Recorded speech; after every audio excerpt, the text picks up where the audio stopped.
విశాఖ వేదికగా జరిగిన Indian premier league మ్యాచ్లో ఢిల్లీ క్యాపిటల్స్పై కోల్కతా నైట్ రైడర్స్ ఘన విజయం సాధించింది.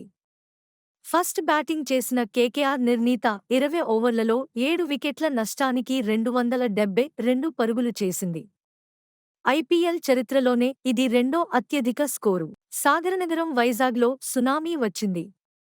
కానీ అది కేవలం పీఎం పాలెం స్టేడియంలో మాత్రమే. కోల్కతా బ్యాటర్లు వీరవిహారం చేశారు. వారి ధాటికి తమ ముందు పోస్ట్ అయిన 273 పరుగుల లక్ష్యాన్ని ఛేదించడంలో ఢిల్లీ బ్యాటర్లు అద్భుతాలేం చేయలేదు. ఢిల్లీ 17.2 ఓవర్లలో 166 స్కోర్ చేసి 106 పరుగుల తేడాతో ఓడిపోయింది. కానీ అంతకుముందు కోల్కతా టాస్ గెలిచి బ్యాటింగ్ ఎంచుకున్న దగ్గర్నుంచి ఒకటే బాధడు.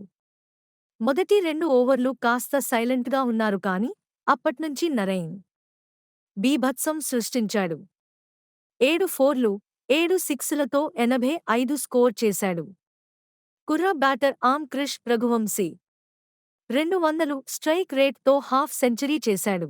ఇక చివర్లో రసెల్ తన మజిల్ పవర్ చూపించాడు. వరుసగా 3 మ్యాచుల్లో 3 విజయాలు సాధించడమే కాక ఈ భారీ విజయంతో నెట్రన్ రేట్ను అద్భుతంగా మెరుగుపర్చుకున్న కోల్కతా పాయింట్స్ టేబుల్లో టాప్కు దూసుకెళ్లింది. అయితే ఇషాంత్ శర్మ ఆండ్రీ రసెల్ స్టంప్లను కొట్టడానికి టోక్రషర్ను ఉత్పత్తి చేశాడు. కేకేఆర్ అత్యధిక ఐపీఎల్ టోటల్ను పోస్ట్ చేయకుండా ఆపాడు.